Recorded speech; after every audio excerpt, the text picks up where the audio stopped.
Still trying to throw the ball. On first and goal, second and goal. Panicking at third. Fourth, I'm wishing for a muff. Welcome to the 5-1 Huddle podcast. It's your host, Isaiah. We got Coach Dlane, draft edition, draft reactions. I'm excited for the day. How you feeling, Dlane? Man, I'm excited, man, to get to this draft. Got some good picks, some questionable picks, and we're ready to dive into it. Let's talk football.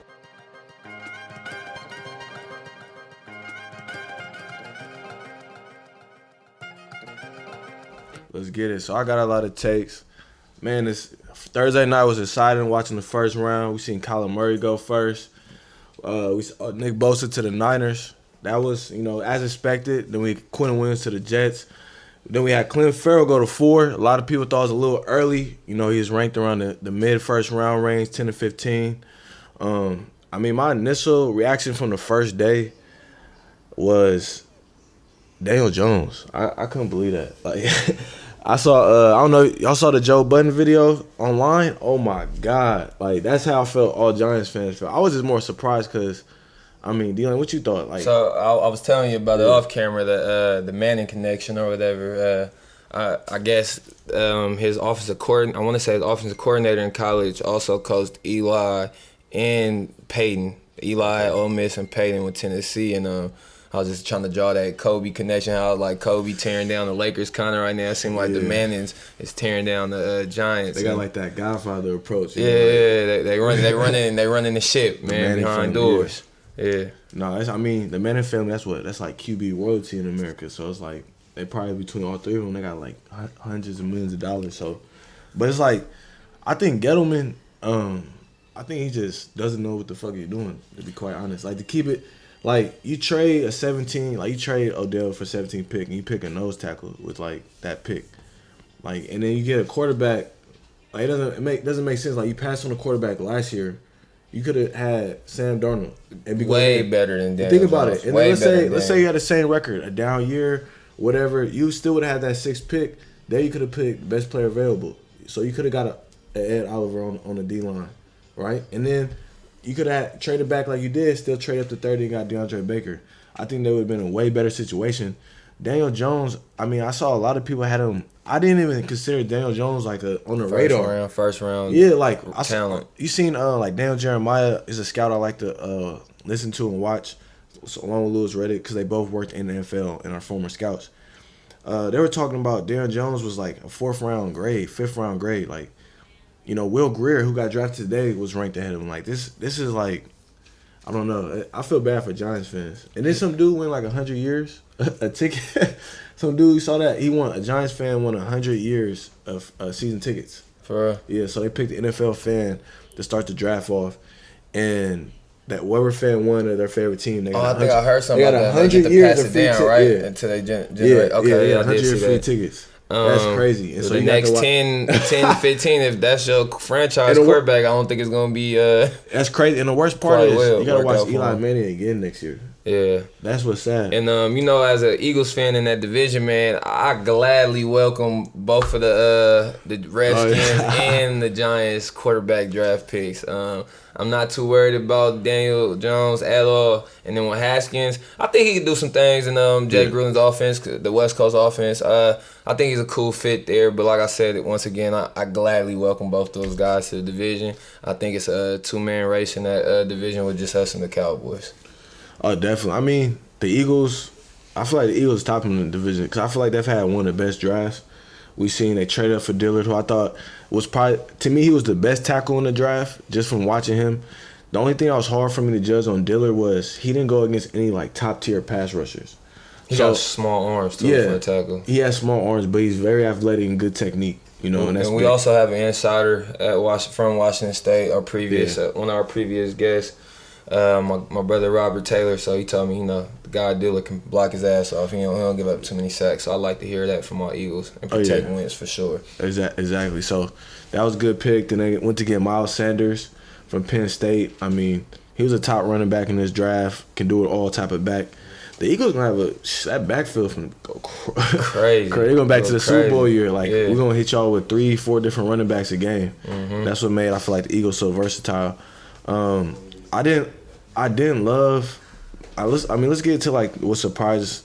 I mean, Dlane, what was the most surprising pick for you in this year's draft? Besides the Jones pick, and earlier we were going to kind of talk about best picks and worst picks, but I wouldn't really say it's one of the worst picks. I just felt like y'all kind of reached for him a little bit with Farrell, the Raiders. We can clearly tell Mayock is making the calls here, going for high character guys. I like it, trying to redo the image of the Raiders in the right light this time around with this new regime. So I respect that factor. I just felt like we was talking about it off camera. Farrell's a beast. I like to say when I watch college football, it's only so many opportunities you get as a player. So I like the guys that kind of flash onto your TV screen and pop out. Farrell definitely flashed, so I'm not gonna knock him on that. Only thing with me is I could have seen y'all taking either Josh Allen or Ed Oliver. Oliver is in my top 3 as far as best players in this draft because he could play up and down the D-line. And then Josh Allen with his ability just to get to the quarterback, but also turn the ball over. And that's what I really liked. I really thought y'all should have took one of those 2 guys, more so just because with Farrell, he played with 2 other guys that went in the first round. He may have been the top dog, may have not. With those 2 other guys, you don't know who was getting the double team consistently. And I just feel like it's easy for you to shine, get off when you got other talent around you. With Josh Allen case, he's in the SEC, so they offensive lines is hog mugs for the most part. And he's getting to the quarterback consistently, but turning the ball over. And I was telling somebody that earlier on Twitter, like, you can't teach that, man.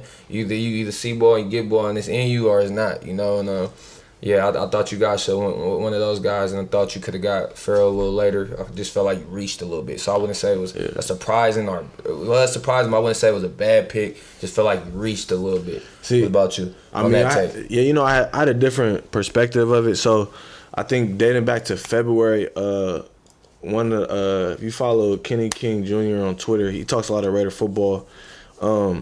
And he had brought up Farrell, Raiders taking him at 4 back in February from his tape and just feeling like everyone knew Bosa and Quentin Williams would be off the board.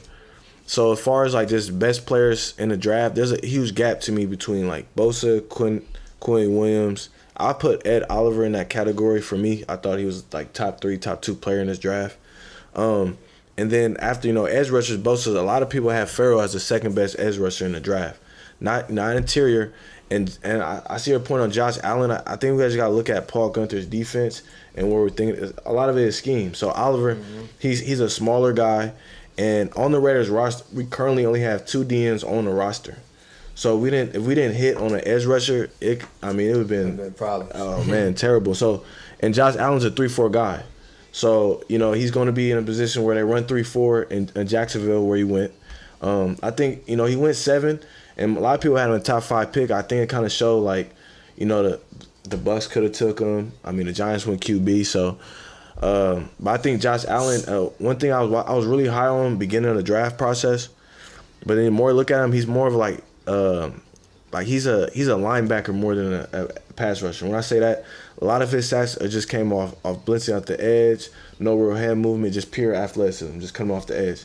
I look at him more like his style of play. He's going to be that guy that gets you 7 sacks, 5 forced fumbles, got 100 tackles, maybe 3. Josh Allen 3 picks. So to me, if the Raiders had Khalil Mack, that would have been like Josh Allen or Oliver would have been a no-brainer pick because even Devin White, But I just feel like at the time it was like, all right, the Raiders. I saw the rumors they were trying to trade back, had no trade partners because it was just the Giants and Redskins taking the QB. They both got the QBs they wanted. And so I think I'm happy with Farrell. One game that really stood out for me watching him, if you go back and watch him against Jonah Williams, who went number 11, a lot of people consider the top lineman in the draft. He dominated him, had 2 sacks against him, pancaked him on one play. And a lot of people I see a lot of scouting reports. And a lot of people at Clemson said the reason, their defense was so dominant these last 3 years was because of Clem Farrell and, his leadership and his ability on the field. Because he was going to be a 10 to 15 round pick. We look at Rashawn Gary, he went 12th. A lot of people I saw said Clem Farrell would go before Rashawn Gary. So there's no way the Raiders would have been able to. I mean, unless they gave up a lot to trade up to the top 15 from the 24, 27 range, they won't be able to get him. But I think he'll be a productive player. Reach, yeah. If the Raiders could have traded back to 10, that team would have been like perfect scenario. Take him there, and even 9, I would have been at 4. But at the same time, it's like when you don't have an edge rusher, you have to get a guy will be a hit. How you let's stay with the Raiders here. Let's go with that next pick. How did you feel about the Josh Jacobs? I like the Josh Jacobs. For me, I feel like we could have waited to why couldn't we take him at 27 or in the third round, 35? But I feel like that was their target. Like that was their player. He was the only running back that went in the first round. Only first down. I mean, a lot of people. He's top rated running back in the draft. I thought he was too. I think a lot of people thought it was Josh Jacobs. Then a big fall down. And you got a lot of third or fourth round guy running backs. So he catches extremely well. He does it all. Guy. He does it all. So well balanced. Someone more than I thought. To Charlie Garner back in the day with Gruden. He catches the ball, can run hard, great vision. That's my favorite thing I like about Josh Jacobs is his vision. I can't remember what game it was last year, but I seen him run over somebody and didn't slow down. It's Oklahoma. Oklahoma. Like most you play running back, like that. I'm not gonna say it's hard to do, but that's when you different. Yeah. When you run through somebody, them knees is still trucking, they still going, ain't no slow down. That boy gonna be special. I think y'all kind of got him a little early and reached a little bit too there, but I definitely like that pick, and I think he definitely fits Gruden's system for sure. Yeah, I wouldn't say. I think the reason I would say it reached by like a few picks. Just a few. A few. Again, I feel like we could have got him at 35 in the second round, but I feel like they targeted him, and we still got the guys we targeted late. Like we got John Abram, who to me, like a lot of people, we got the best running back in the draft. I believe we got the best safety. John Abram, I'm excited about him because if you guys watched last year, John Abram game against Iowa, he completely shut down and locked up T.J. Hockenson, who was the top tight end with number 8 to the Lions. So we watch, and John Abram, like to me, he's almost like a poor man Jamal Adams. If you watch his film, like this man, he hits harder than Jamal. I think Jamal has a little more range, but John, he's fast. This boy right here closing the ball. He's fast. Like this, when you get a chance, watch his game against Iowa in a bowl, like his full game against them, and you got to check out his game, I believe, against Iowa State as well. The man is Iowa and Iowa State. The man is everywhere. My only question with him, so what do you think they're gonna do between him and Joseph? Cause I know with Joyner y'all gonna put him in the nickel. If you look last year, Carl played really well in the middle of the field. So I think Carl's gonna go back to his free because he's rangy. Yeah. I think John's gonna play guard tight ends, play in the box, shirt tackler. Like he was blowing up every screen last year. He's smart too. That's what I really like about John. And then that leaves Joyner play the nickel. We drafted Mullen. I really love the Mullen pick. I like him too. Again, I think the Raiders, like everyone's saying, we're getting national championship game players because there's so much talent. The receiver Judy on Bama. If he came out this year, he would have been a top 15 pick, top 10 pick wide receiver. He's like Amari Cooper, but with more ball skills and faster. And so Mullen completely locked him up in the game. And that's what's the telling for me. Like this dude is the real deal. They didn't play a lot of man though. I like Mullen just because he does have experience in different systems as far as running a lot of cover too. They ran multiple coverages. That's what I like about him. Only thing with him is I don't know really about. I'm more of a ball hawk guy. I don't know if he got the ball hawk ability like that. But then again, they didn't really throw to him. He didn't get tested that much. He didn't. In his college career, he did not give him a touchdown. So and then the one with the pick he had in the national championship, it was one of those that was kind of thrown right to him. You feel me? But that was my only question mark on it. But like I said, you can't really put too much on that because he didn't get tried a lot. They had the same questions for Reeves in his prime. And that was a big thing. Yeah, that was a big thing. To me, your job at corner is to take away your player. Now, if you have ball skills with it, that's just a plus. We saw. To me, Alabama game, someone brought down stats. That was the most he's ever been thrown at in his career starting in the Alabama game. And he had 2 picks. So it showed, like, if you throw at me, it's not just going to be incomplete. Like, I'm taking it the other way. To me, I watched a lot of games against him, like Notre Dame game. Thought he played well guarding Boykin. Boykin, he went to the Ravens in the third round. He's another good receiver. He locked up Boykin. And they're trying to throw up him a little bit. Threw him like 4 times against Boykin. Okay. And so there was just like I'm seeing like, okay, you guarded 2 top receivers and took him away, and you don't get thrown at with other receiver like against Georgia. excuse me, not Georgia. He playing Florida State. He had one ball thrown to him against Florida State. Yeah. And so I'm really happy. Honestly, like if I was gonna give a grade for our first, 4 picks, I'll give it to me a B. I love the value guy. I think we got all instant starters, make impact.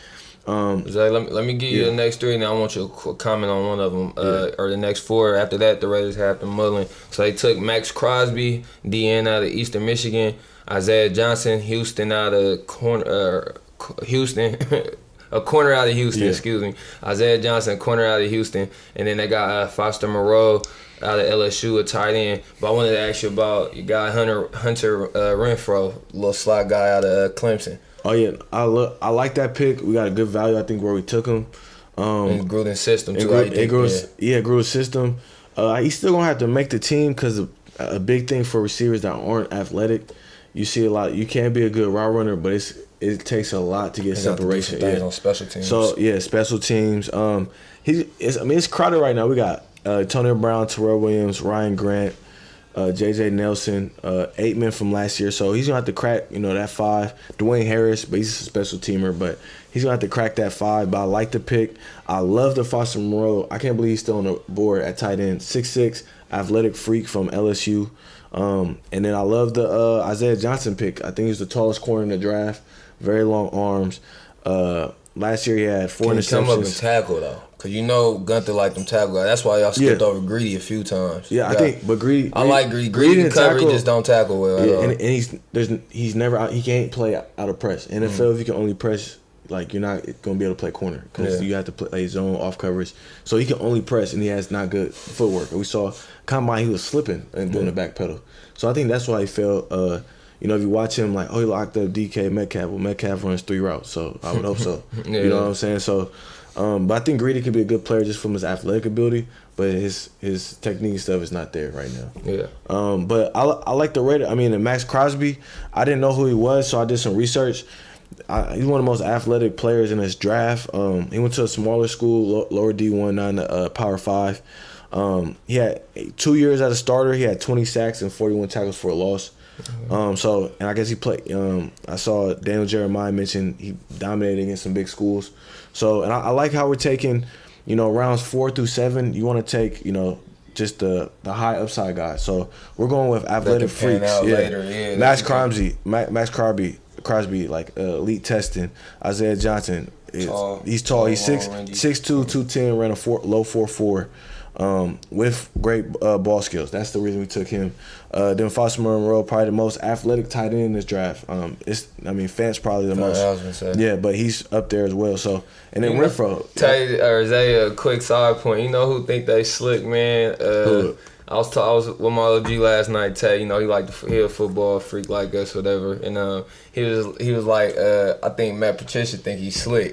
Oh yeah. He was like going up to grab that boy because he was like, ain't no telling with Bill. Bill got his board probably a year in advance. That's how Bill thinks. So he was like, he probably seen it last year. He seen Bill have fun the Hockenson cat high on his board because he was ready to get rid of Gronk after last season. That's true. So I just thought Patricia tried to pull a quick one. That's why he took that boy high like that. I think he's just trying to mile his team off the Patriots. You see, he signed all the Patriot players. He's just like, we need tight ends. So, and the crazy thing, I think everyone was thinking the Patriots were going to take a tight end high because they lost one. And what I looked at is they took N'Keal Harry. If we watch N'Keal Harry's tape, he's not a good route runner, but he's the best 50-50 and contest receiver in the draft. I think he's going to be that red zone threat next year. He's going to have like 700 yards and 10 touchdowns. I thought it was a great pick by the Patriots, by the way. The Harry pick at the end. Yeah, I got the Patriots. It was 2 teams that who first two rounds picks I really liked, and it was the Niners and the Patriots. And I really liked the Patriots pick with Harry for one. Harry, he reminded me of a Dez in college. Big body guy, and he ran similar to Dez. I just thought he had better hands personally than Dez, if you ask me. And then who was that other pick they had? Let me see. Here we go, right here.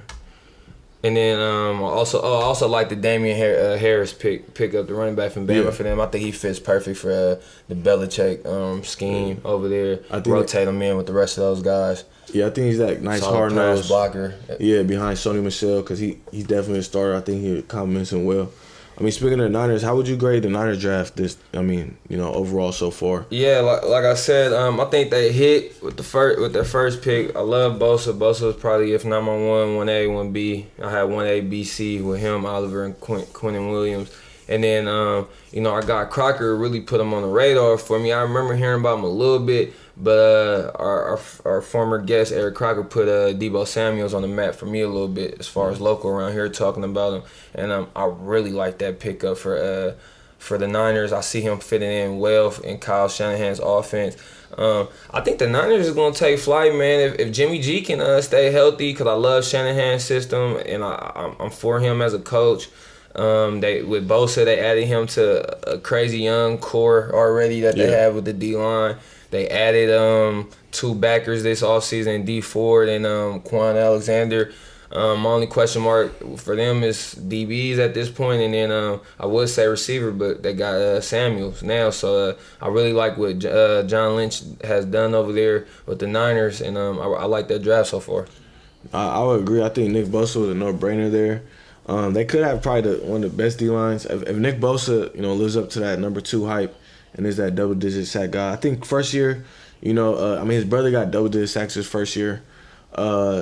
Joey with the Chargers. I think Nick could be, I think first year he might get 8 to 9 sacks. But, he's going to have a chance to get more because you got D4 coming off the edge. You got Armstead and Buckner inside. Buckner's an all-pro level type player. Probably he's probably the best D-lineman. And then Nick Bosa, blue-chip player.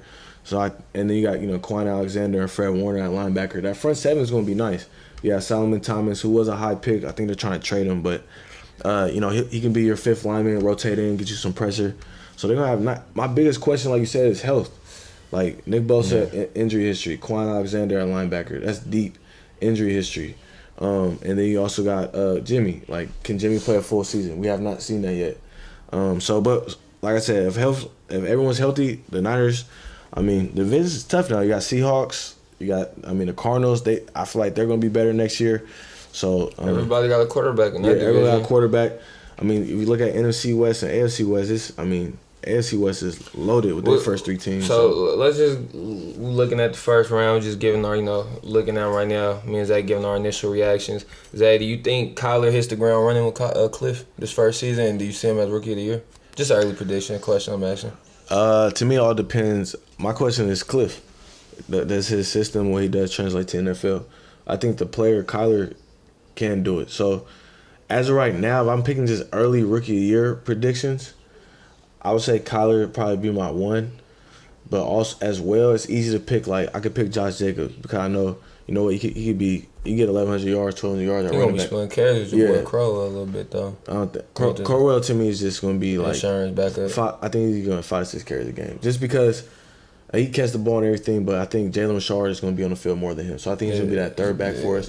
Jacobs and Richard. I think it's going to be Jacob Richard, and then Crowell's third gets, When you were saying Cliff, I was gonna make a connection to my boy, and my boy he messed my team up. But Chip, Chip came in, and I think his offense was a little more gimmicky and whatever. But his offense the first 2 years hit the ground running. So I definitely could see Kyler winning Rookie of the Year this year, and Cliff offense doing some good things. But for me, with Kyler, his line's gonna have to improve.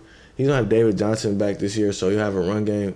But also, it's like Larry, he still got his Larry young receiver, and he got Christian Kirk came on strong last year. They drafted Akeem Butler. They did get your boy. I know you liked him. I did see a that. lot. So they got tight end. I'm trying to think. I didn't. Who is their starting tight? I believe it's let me check that out. But that's what I'm saying. He's gonna have he has a running game. He has some weapons. So he's gonna definitely be using his legs this year.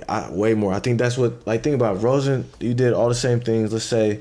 But the number 1 pick, you just got Nick Bosa, right? That if they were signed to keep Josh Rosen, they would have probably picked Nick Bosa number 1 or try to trade back, right? Let's say you take Nick Bosa. You still, that's going to be the same offense, let's say Akeem Butler, so-and-so, that Josh Rosen would be on. They would have won 4 games again or 3 games again this year. So I think Kyler's going to be running more. I see them as a 5-6 win team, If that's in a tough division anyway. In a tough division. You got to play the Rams twice. The Seahawks twice. That could be 4 losses right there. They got to play the Niners. I think the Niners could beat y'all twice if everyone's healthy. So you know what I'm saying? It's gonna be a lot of tough teams. What's your take on the Rosen trade to Miami? I I think it's a good move for Miami. At first I thought, I'm like, are they gonna just gonna tank next year, like for Tua or somebody, or Justin Herbert from Oregon? But no, I think Rosen, that's good. They got. But didn't they just give Tannehill money? Like that's all. No, like Tannehill's the backup quarterback for the Titans. Like when they got rid of him. Where have you been, Dlane? This was months. Who was ago. that quarterback last year? Tannehill. That's what I'm saying. He got hurt though. Yeah. I remember he got hurt. So I'm saying they traded him this offseason. Yeah. Then what's his name? The Broncos' old weak quarterback. Osweiler started a few games when he was down. That's not, Yeah. So like, I'm saying they traded him this offseason. Tannehill. No, his contract was up. Oh, his contract was up? Yeah, and he's been hurt, yeah. Oh, okay. Yeah, so he just signed. I thought he had just got some money a couple years ago. He did. Like 3 years ago, okay. but he been hurt. NFL, boy, go by quick. Yeah, so they started court. They would have, if they didn't get Josh Rosen, they would have went to the season as Fitzpatrick as their starting quarterback. Oh, no. So Josh Rosen, and they got some skill guys. Fitz will get you about 2-3 games where he light something up. Yeah, they would throw 4 picks on game. No, for sure. You never know that guy. But yeah, I like the Josh Rosen trade. I think I saw Steve Smith. He was lighting into him. You know, I love Steve's take on his Steve is my favorite. He got to be my favorite, like ex-player media guy, because he keeps it one, and he got great, past one. He got good points too. Like I feel like he really knows his stuff. What I feel about Josh is, I think the upside for Josh, like if Josh Rosen maximizes his full potential, I see him as like a Matt Ryan. Can't move his feet well, but very accurate. Got talent around him. He'll win you games. If you keep him a clean pocket, if you keep him with a clean pocket, he can do some damage. Exactly. And Miami doesn't have a bad O-line, so I think the thing with him is just surrounding him with talent with Miami. I think they have a good coach with Brian Flores from the Patriots DC last year. So they got running back the thing, though, that's I feel Rosen, he's had 6 offensive coordinators in 7 years. That's going back to college. And so for him, it's like, can he get the same coordinator at least 2 years in a row, 3 years in a row? So I think Josh will be fine as a player. But I would have took Kyler, too, if I was the Cardinals. Like, I look at Kyler as like, Kyler could be a top 5 quarterback, without a doubt. You know what I'm saying? Definitely. The Hall of Fame type level. I don't think. But you know what I was going to ask you? I seen somebody that was talking about it last week. If Cliff wasn't the head coach there, does Kyler still go number 1? And does Kyler go top 10, period? Oh, I definitely does. Cause I think to what team? To be honest, I think the Raiders take him at 4. Yeah, the Raiders would take him at 4 because I think that would have been the right pick. And if John didn't take him, we know for a fact Gettleman smoking something if he wouldn't have took him at 6. Yeah. I think, but team would have. We gotta look at we knew the Broncos weren't going to take him because Elway can't pick quarterbacks, and I think he said today he wants his quarterbacks to be strong, tough, with a strong arm. Like if you evaluate quarterbacks like that, that's why you keep missing. So if you look at teams that need a quarterback, I think the Dolphins would trade up. That's what you look at. Like Redskins too. Those are 2 teams I would see like automatically trade up because last year's draft he would have been a top 3 quarterback taking. I think he would have been taken after Baker. Like if somehow Baker and Kyler Murray were in last year's draft together, did the same thing, I think they would have went 1-2 back to back. So Kyler's going to dramatically help the Cardinals. I think and you gotta remember Jeff Keim, he's on his 3rd coach, so if this doesn't work out, he's fired. So he had to do what works best. He has to go. Yeah. If this doesn't work out, and I think Kyler's going to end up saving his bacon.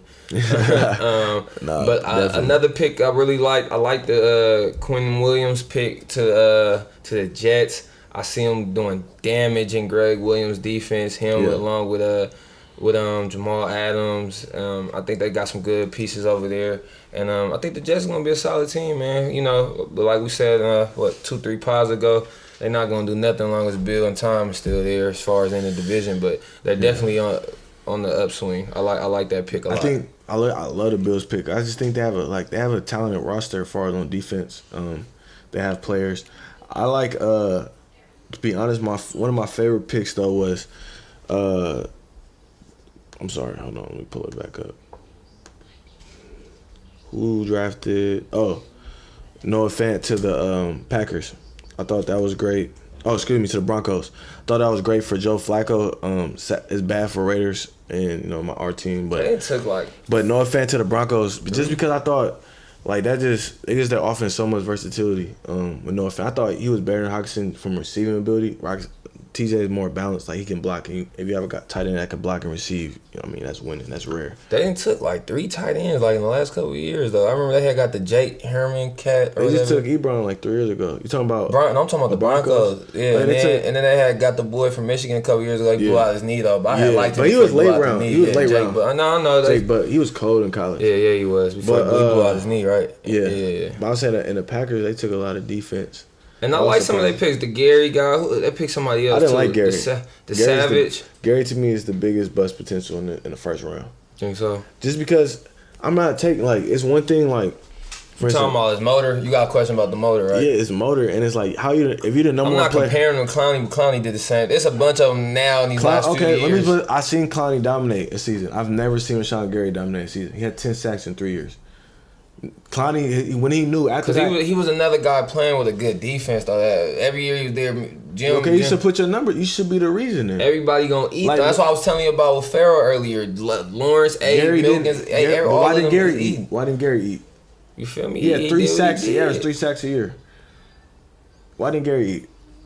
And he has like the most. I said, and that's he was the number one player in high school. Yeah, that's when he had the most athletic ability on the team. And why didn't he eat? I didn't watch a lot of Michigan, so that's what I'm saying. It might come down to scheme. You know, they might have that Belichick theory as far as play straight down your man. Winovich ate the white boy on the other end. Okay, he's a dog. Great pick by the Patriots. You know. Why Winovich ate? Maurice Hurst ate in it from last year. The Raiders pick and had a good from the D tackle position. Had 4 sacks as a rookie.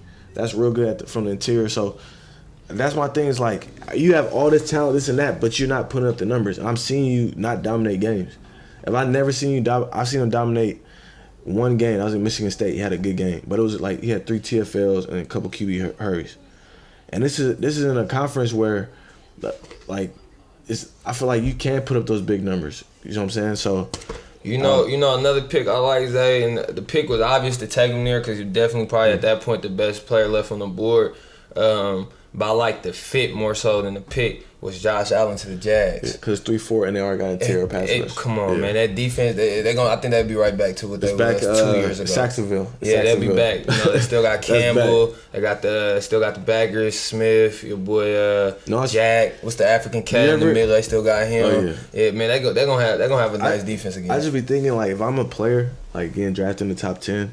I'm praying I get drafted to like a Florida or Texas team, so I ain't gotta pay no income tax. Like think about like if you Clint Farrell, right? He in the Bay, California got 13%, the highest income tax in the country, 13% income tax.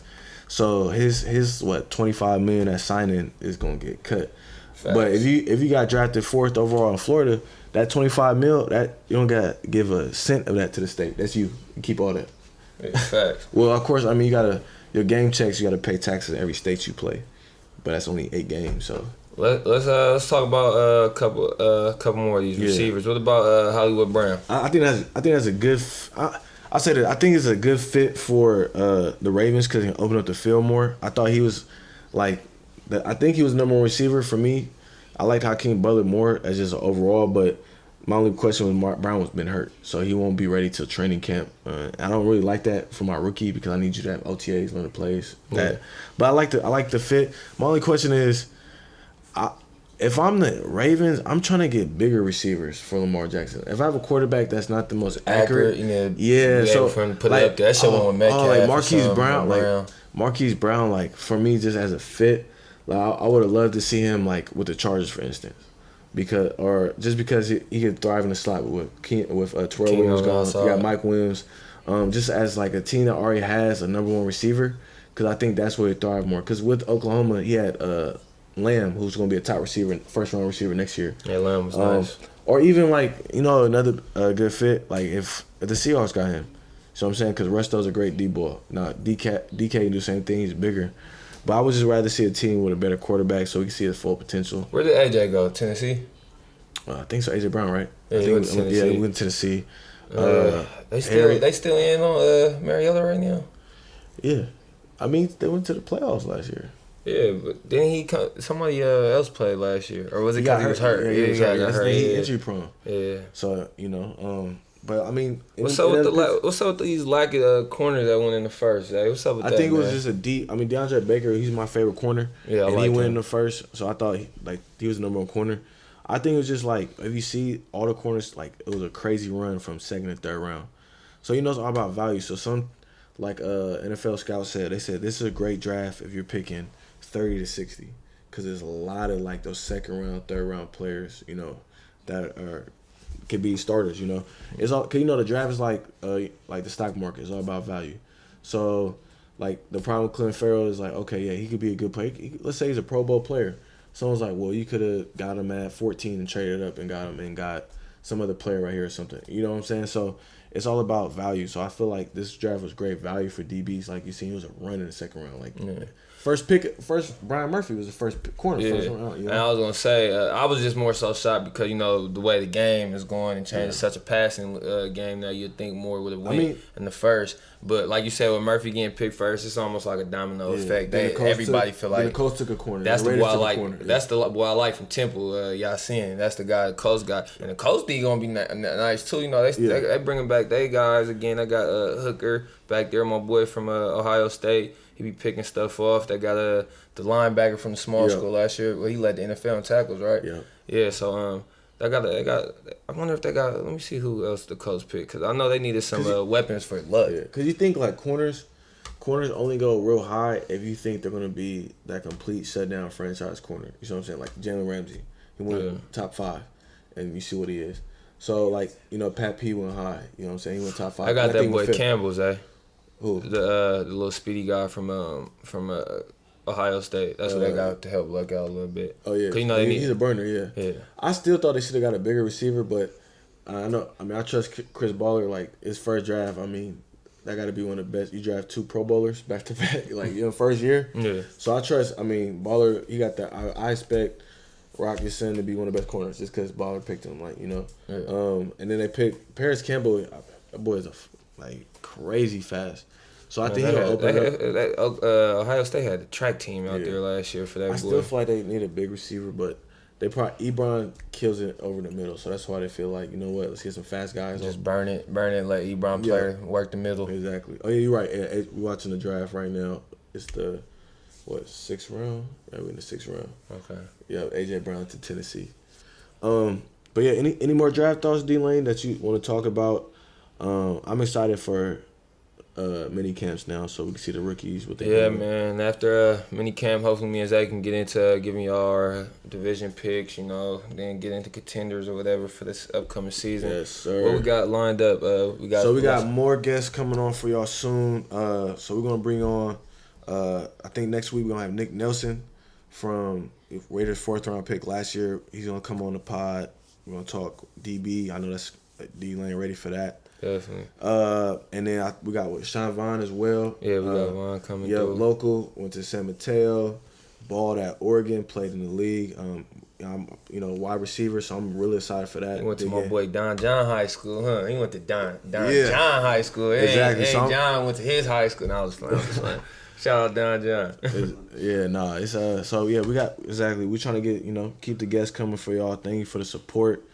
Don't forget to like, comment, subscribe on our YouTube channel, the 510 Huddle.